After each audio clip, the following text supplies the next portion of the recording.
Have you heard of Aldi? If you live anywhere near the valley, chances are you've seen their stores popping up. Small, bare-bones grocery shops with low prices that made loyal fans swear they'd never shop anywhere else. But tonight, complaints are swirling. And the whispers online aren't just noise. They're frustration, disappointment, and maybe even betrayal. The German discount chain that once felt unstoppable is now facing something nobody thought possible. A collapse in trust. In just 8 months, Aldi lost nearly 40% of its most loyal customers. That's not a slow drip, that's a landslide. And while competitors are struggling just to keep shelves stocked, Aldi's shelves are mysteriously emptying out. So what happened? What turned Aldi's biggest advantage into its fatal weakness? Let's rewind. Remember when Aldi was the place where your grocery budget could finally stretch? Where $20 went further than $40 at a traditional supermarket. Those were the days when walking into Aldi felt like cheating the system. But those days feel like ancient history now. Step into an Aldi today and you notice something immediately. Prices aren't what they used to be. That gallon of milk that once undercut Walmart by 50 cents? Now it's neck and neck. The produce that made you do a double take? Suddenly, not such a deal. The promise was simple: cut your grocery bill in half. The reality? Well, promises expire, just like the yogurt on aisle 3. And longtime Aldi shoppers are starting to feel like they're being pranked. Margaret, from Ohio, says she spent almost the same amount at Aldi as she would have at Kroger. That wasn't supposed to happen in the Aldi universe. The bargains that built Aldi's reputation are harder to spot. Sure, you might still save on canned beans. But try buying fresh chicken breast or strawberries without wincing at the receipt. The price gap that made Aldi special is shrinking faster than a cheap sweater in hot water. And customers? They're noticing. Smart shoppers who used to skip price comparisons now find themselves pulling out their phones in the aisle. And more often than not, the always low prices promise feels like fine print no one read carefully enough. Because here's the truth: when your discount store starts charging premium prices, something fundamental has shifted. But pricing isn't the only problem haunting Aldi.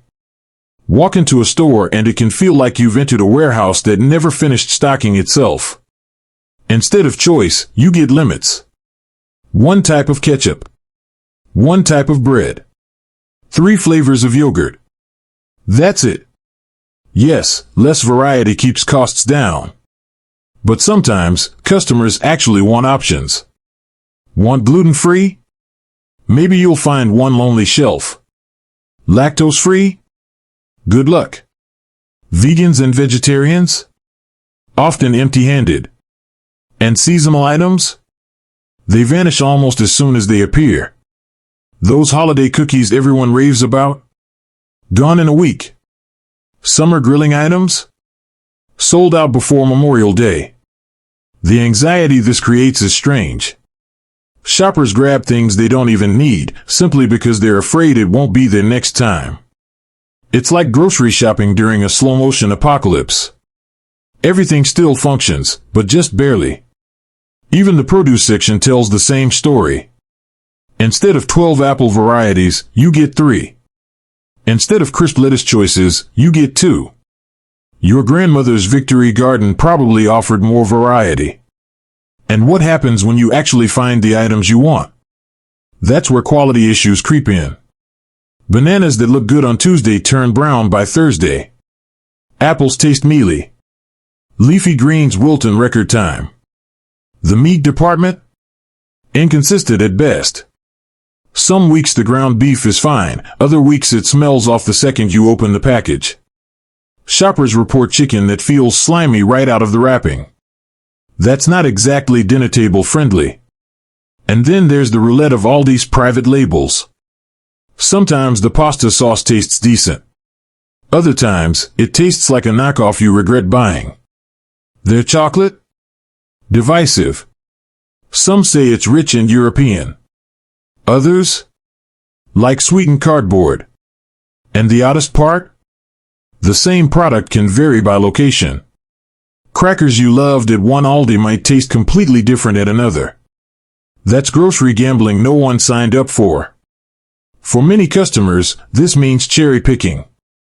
They buy canned goods and frozen vegetables at Aldi, then head elsewhere for fresh meat, produce, or pantry staples. Which defeats the whole point of one-stop discount shopping. But the inconveniences don't stop there. Let's talk about the infamous Aldi cart system. Want to shop? You'd better have a quarter in your pocket. That's the price of unlocking a cart. Forget your quarter? You're carrying groceries by hand or heading back to your car to dig through loose change. Aldi says it keeps carts organized and saves on labor costs. But for many, it's just another hassle. Younger shoppers might shrug. Older customers? Frustrated. Some treat it like an unspoken membership fee.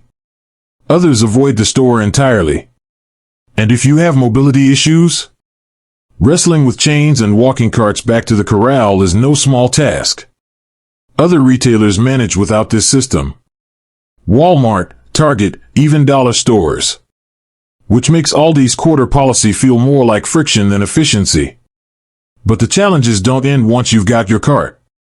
Because the checkout experience? That's another story. Step into the Aldi checkout line and you enter a different world. Cashiers here are fast. Not just quick. Lightning fast. Items fly across the scanner like you're in a grocery Olympics. Beep. Beep. Beep. And before you can blink, your entire cart is processed.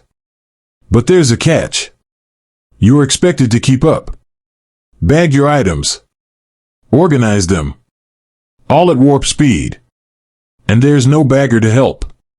Older customers, parents juggling kids, or anyone who needs an extra moment.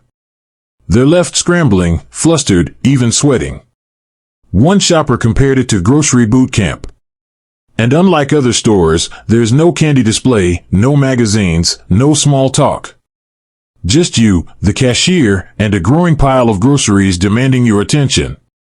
Efficiency might save Aldi money. But for customers, it can feel cold and rushed. And then there's the inventory problem. Those famous Aldi finds everyone loves on social media?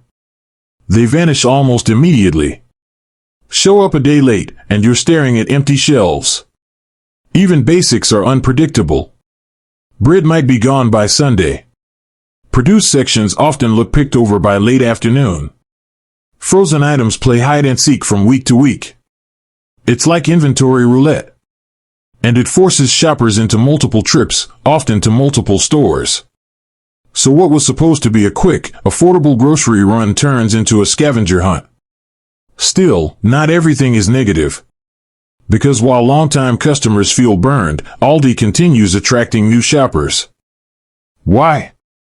Partly because of inflation.